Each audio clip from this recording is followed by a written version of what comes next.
Good afternoon, everyone. Welcome to the special edition of the Texas Book Festival's Literary Lunch Break. Today we're featuring S. Kirk Walsh, author of The Elephant of Belfast. Kirk should be joining us any minute now. And before we get started, I just want to give a shout out to the next event that the Texas Book Festival is putting on. Their April book club pick is Nepantla Familias, an anthology of Mexican-American literature on on Thursday, April 29th at 7 p.m., the book festival will be hosting a pre-recorded discussion with Sergio Troncoso, the editor of this anthology, Francisco Cantu, Jose Antonio Rodriguez, Diana Lopez, and more. So that'll be over on Crowdcast. You can go to the Texas Book Festival website to learn more about that event. My name is Francis Santos. I'm a novelist here in Austin and the executive director of Austin Batcave, which was founded by Kirk, who is just joined us. Hi, Kirk. Good to see you. Good to see you, Richard. Thank you so much. Yeah, I'm looking forward to speaking with you about the book. Let me tell the audience a little bit about you and about the novel, and then we'll get started. S. Kirk Walsh is a writer living in Austin. Her work has been widely published in the New York Times Book Review, Long Read, Story Quarterly, and Electric Literature, among other publications. The Elephant of Belfast is her first published novel. Let me tell everyone a little bit about the book. In October 1940, 20-year-old zookeeper Hetty Quinn meets Violet, a 3-year-old elephant arriving at the Belfast docks from Ceylon. Soon, she becomes Violet's dedicated zookeeper at the Bellevue Zoo. While she is in mourning for the recent loss of her sister and the abandonment of her father, Hetty finds contentment in her relationship with Violet and her fellow zookeepers. 6 months later, in April 1941, Belfast is attacked. One evening, over 5 hours, 674 bombs are dropped and almost 1,000 civilians are killed. During the bombings, Hetty Quinn fights to save her elephant and survive the destruction and escalating sectarian unrest of the city. Inspired by the life of Denise Austen, S. Kirk Walsh deftly renders a changing relationship between Hetty and her young charge and their growing dependence on each other for survival and solace. The Elephant of Belfast is a complicated portrait of life, love, loss, grief, and resilience. So everybody, welcome Kirk. Thank you for having me. It's great to be here. Yeah, and we will hopefully have time for a question. So if a question comes in through the comments, I'll try to keep my eye out for it. And so we should have time for audience questions at the end. Great. Let's go ahead and get started. Kirk, this novel is great, and it's very richly textured. It feels like what I imagine Belfast in 1940 felt like. You can smell it, you can see it, like really precise details. Could you talk a little bit about that research process and your relationship with the city of Belfast itself? So I started the very first draft of the novel in the fall of 2012. And I didn't travel to Belfast until 2013. And Elizabeth McCracken, one of my friends, suggested trying to write a draft before I got there, just so that I could imagine the city in my imagination and not have the details kind of dominate sort of what I had in mind. And that was a great suggestion just in terms of once we did go to Belfast, it was one of the most memorable trips of my life because the people there were so generous. I got to interview survivors of the Blitz. We got to walk around the shipyards. We spent 2 days up at the zoo. And I just felt like I was being given so much for the story. So that was sort of a big part of it. When I got home, I continued to research and write. And one person who contributed hugely to the book was the historian Brian Barton, who's the foremost scholar of the Belfast Blitz. And he's written a definitive history about the Blitz. And he read my manuscript twice and really helped me get the details right, particularly around the sectarian tensions and what was going on during World War II, because when I was in Belfast, a lot of the people I interviewed didn't really want to talk about that part of the war and what happened in the city. So it was a process. I mean, as every fiction writer knows, one has to do a lot of drafts to kind of get the layering of the details. and I did about 16. And 16 drafts. yeah, and I would say that I always was researching writing. Every I would take breaks and focus on character development, but I feel like kind of the interplay between research and writing is so important. And one of my friends is the writer Rick Moody, and I remember him giving me the advice of never letting research get in the way of the writing. Like never say, oh, I got to stop because I don't know this. He just said, keep pressing on, so that I think it's easy to get caught in a research wormhole. And so I just kind of kept doing it. And I'm originally from New York, or I lived in New York for a lot of my early adult life. And I took several trips to the New York Public Library, and there were a lot of resources there as well. So I only went to Belfast once, but every summer we were in New York, and I would return to the central branch of the New York Public Library, where there are original maps of Belfast from the 1930s, historic photos from the Belfast Telegraph. And also they have the records of the mass observation, which was done in London during the Blitz, but it's firsthand accounts of people who experienced the Blitz and what it was like to go through that kind of trauma. Yeah, I mean, it's interesting. I feel like the London Blitz gets most of the historical attention, at least as far as I know. I'd never even thought about an equivalent thing happening in Ireland, in Northern Ireland. So that was a whole interesting component of the novel to me. Yeah, a lot of people, I mean, that's one of the reasons. Well, I heard about this story on the radio in 2009. And as fiction writers, particularly with historical fiction, one is trying to find the gaps to see what hasn't been written about. And there's only one novel that's been published about the Belfast Blitz. It was written by the great Irish writer Brian Moore, called The Emperor of Ice Cream. And that was published in 1965. And so because I saw there hadn't been much written about it, I felt like I could write into it. And I did use a part of the inspiration too was having lived in New York during September 11th. And I felt like since I had that experience of being in a city that was under attack, that I could understand a little bit maybe what it was like in Belfast. And as I was doing research, I quickly learned about the scope of the casualties, and the destruction was really similar to what happened at the World Trade Center. So that also was kind of a starting point for me as well.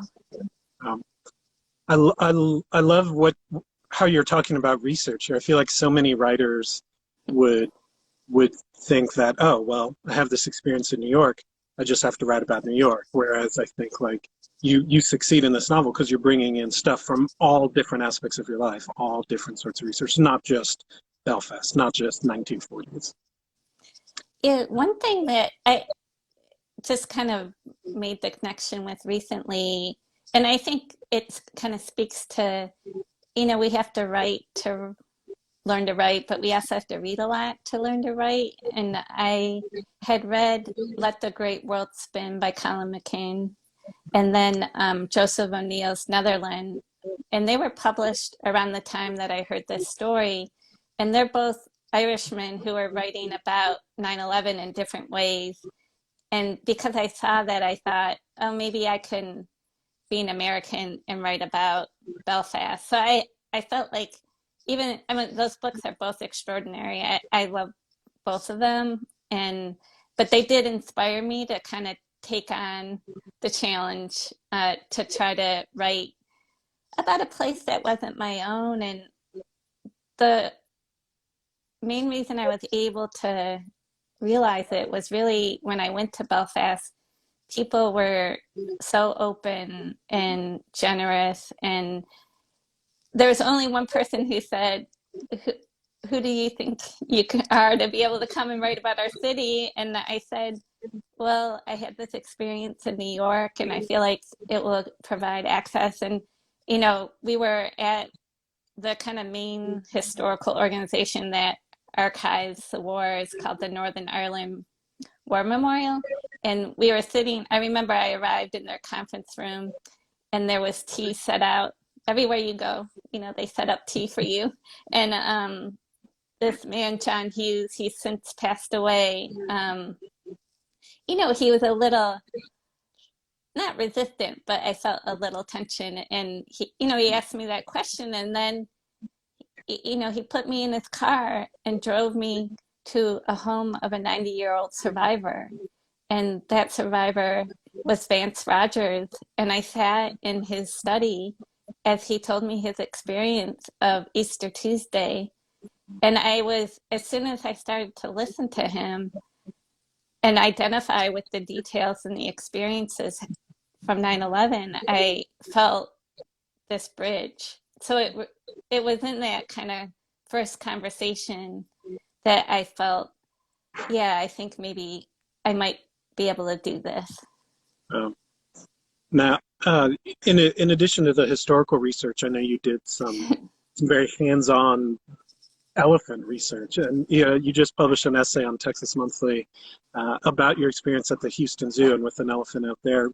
Could you talk about how that came to happen and how that impacted the book? Yeah, so, well, when we were in Belfast, as I said, I spent a couple days at the zoo there. And the thing that was really interesting about the Belfast Zoo is they've built a new zoo above the old zoo. And so I was able to walk along the pathways of the old zoo and actually be inside the elephant house that I write about in the novel. I didn't spend time with the elephants at the Belfast Zoo. So when I got home, I was like, I got to spend some time with some elephants. And I was fortunate. The Houston Zoo has an extraordinary elephant program. And what's unusual about it is that it's a multi-generational family of elephants. And so this was also in 2013. I went a couple times, and there was 2 3-year-old elephants, and I got to wash one of them and actually kind of understand. I mean, I think as writers, you want to understand the size of an elephant, the touch and feel of an elephant, kind of the danger of an elephant. And I was able to kind of get that understanding from just standing next to one and washing it. They did, the second time I went, one of the female elephants was pregnant, and they were going to do an ultrasound. And it was one of the most extraordinary things I've ever witnessed, because there were 4 or 5 zookeepers dressed in plastic smocks and long gloves. And in order to do the ultrasound, they couldn't do it from the outside because the skin of the elephant's too thick. And so they had to clean out the rectum of the elephant, and that included a hose and zookeepers extending their arms into the elephant. And, you know, basically, excuse my language, it was just like a shower of shit everywhere. And the zookeepers remained calm, and they treated the animal with so much respect and love. And I was just watching it, and I kind of, as a writer, I was like, this is all I need to know. Like this, what I'm witnessing is helping me understand the animal-human relationship. And it really, I think in writing that essay for Texas Monthly, it helped me see how much I gained there. You know, I remembered all the details that made its way into the book. I mean, doing so many drafts, you kind of forget where everything comes from. And yeah, it was great to be able to revisit it through writing that essay for the magazine. So I really was grateful for that opportunity. So what I'm hearing you say is you're going to quit writing to become a zookeeper. Yeah. And No. Yeah. No, I do want to. So the elephant that I washed, her name is Tupelo. She's named after Tupelo Honey, the Van Morrison song, which is kind of a little irony because Van Morrison's from Belfast, and I think actually grew up on the Lisburn Road, which is near where I stayed when we went there. But Tupelo had a baby last month, and I'm hoping to go back to the zoo and meet her baby. And her mom is having a baby this month, Tess. And so it's adding more to the multi-generational family there. And, there's obviously, different opinions about how elephants are treated in zoos, but, they are endangered. And by having a multi-generational family at the zoo, they're able to study, and they work with the Baylor School of Veterinary Medicine to kind of learn more about elephants through this family. Mhm.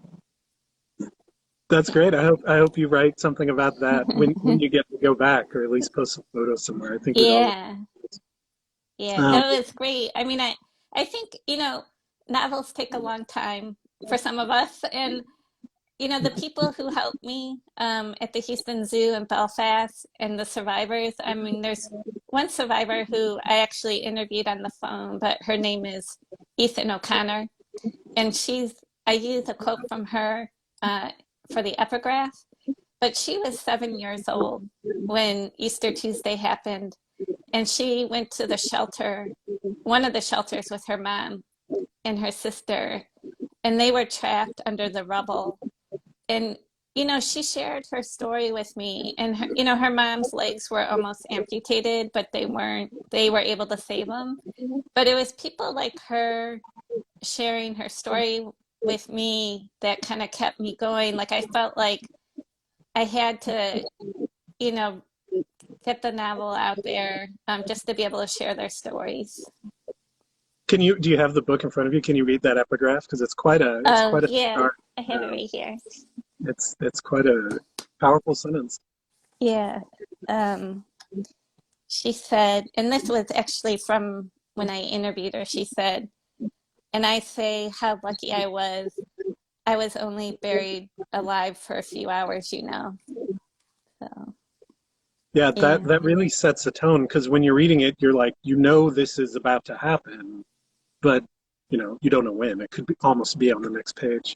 Yeah. Yeah. And she's still alive. She's the only survivor who's still alive. And so, once things are actually in Belfast, as probably some people know, there's been some violence in the city during the past few days, and tensions are escalating because of Brexit. A big part of Brexit is imposing borders, and one of the key elements of the Good Friday Agreement from 1998 was not having a border. And so it's too bad. I don't know. I feel a lot of compassion for the people of Belfast, because, this year in the States, we've experienced a lot of unrest, and they've been going through it for years. Yeah. Um, I want to remind the audience that if you do have a question for Kirk, if you've already asked one, I might have missed it in the scroll. So we should have time for an audience question if there is one. But I want to mention that you are the founder of Austin Batcave. That's the organization I work for. You can learn more about us at austinbatcave.org. We provide creative writing workshops to students in under-resourced areas. So I was hoping you could talk about, what drove you to found Batcave, and just the importance of the literary community in general to you. So I moved to Austin in 2004 because my husband, Michael, was accepted into the Michener Center. And I had done a lot of teaching in public schools in New York. And as I've talked about before, I actually experienced learning challenges when I was growing up. And I wasn't a reader or a writer growing up. And I came pretty late to it. But I did come to it eventually. And the reason I did is because of mentors. And I can't list them all, but there have been so many people who have said to me, being dyslexic is a strength, that you just see things a little differently. You tell stories a little differently. And slowly I was able to overcome different ways I was hard on myself because of that, and actually discover my passion and, become the person I am today. And I feel like with Austin Batcave, I was really inspired by Dave Eggers and the 826 model. just being able to be that person who says to a student who might have not heard it otherwise, I want to hear your story. And also, I think with Austin Batcave, one of the things that we do is provide different ways into story. So they might think, oh, I can't write, I'm not a writer. And it's like, oh, well, can you draw? Can you write a rap? There's so many different ways. And I think, when I moved to Austin, I didn't know anybody. And I had some time on my hands. And there just seemed to be a lack of support for teachers in the classroom. And as you know, like testing and, a lot of curriculum is towards the testing, and creative writing's not as a part of day-to-day classroom activities. And so it was I didn't quite know what I was getting myself into. And there were a lot of bumps along the way, but I feel like, I came to Austin. I will say, like, one of the first organizations I encountered was the Texas Book Festival. And I remember the first festival that I attended, I went and heard Justin Cronin, who at that time was the author of Marion O'Neill. He hadn't written what he's known for now. And I really felt like, I don't know, I was a little startled to be in Texas, to be honest. And so, like, the Texas Book Festival, and, as I started Austin Batcave, I met so many people, and American Short Fiction, the Austin Public Library, the Texas Writers League. There's just so many, the literary scene has become so vibrant in the years that I've been here, and I feel like there's a lot of reciprocity and support. And yeah, it was hard in the beginning. Someone said to me, Austin is the kind of place you can sit around a coffee table and start something. And that's literally what happened. The first meeting we had was on Kirby Lane on South Lamar. And, it happened. And because of people, like Ali Hayder, I think he's on here, and, Katie Hab and Claudia Chittister and Deb DeFractis. There's so many people who rolled up their sleeves and said, yes, we're going to do this. And I'm so grateful, because I just, writing a novel is hard. Starting a nonprofit's harder. And I couldn't have done it without so many people in Austin. And yeah, I feel so grateful to everyone. Yeah, I was going to say, you had time on your hands and started a nonprofit. When I have time on my hands, I watch British TV shows. Yeah. No, thank you. Thank you for, I think you're definitely right. And it's good to give a shout out to the Texas Book Festival's Reading Rockstars program, which sends authors into some of the same types of schools as Batcave works with. So they get to see real life authors in person. Yeah. Maybe now it's over Zoom, but that still counts. It's still really exciting. Yeah, I think, like, a big part of what we do at Austin Batcave, as you know, is publishing young writers. And pre-pandemic, a couple of years ago, for the anthology release, we did it at Book People, and Naomi Shiab and I introduced the students, and it was just like, it was so amazing to hear those kids read in a bookstore and have their voices heard. Yeah. Are there any? We're approaching the end of our time here, but are there any, like, books you want to give a shout out to? Maybe like new books that you've been taken by, or just some classics that you wanna make sure that you think about? Well, one of my friends published this book in January, Mary Beth Hughes. It's called The Ocean House, and it's a story cycle, and it's really beautifully written. I just found it to be, it's sort of intense, but a wonderful, beautiful kind of collection that you want to read again and again. I'm about to start Elizabeth McCracken. Her book's coming out on Tuesday. I did see today the opening story is published at the Atlantic today. It's called An Irish Wedding, and it's funny because the Irish Wedding, it opens with, you know, having to drive on the wrong side of the road. And because I'm dyslexic, I left the driving to my husband. I was like, yeah, I don't want to risk this. So yeah, I'm looking forward to reading Elizabeth's collection. And then I read this collection recently, If the Body Allows It, by Megan Cummins. It's published by Small Press, University of Nebraska Press. And I really, it's a beautiful collection about female identity and chronic illness. Some of the stories. And lastly, some of people have heard of The Secret Lives of Church Ladies, which was a collection that won the Story Prize by Daisha Filia. She visited my workshop in December and talked about the collection, and I really recommend it. She kind of captures voices and experiences that aren't normally heard. So yeah, I guess I'm promoting the female short story writers today. No, great. Yeah, Yeah. those all sound like great collections, Yeah. or I know they're great collections for sure. Yeah. So, but yeah, Elizabeth and I are doing an event online at Book People on April 21st, where we'll be celebrating our books together.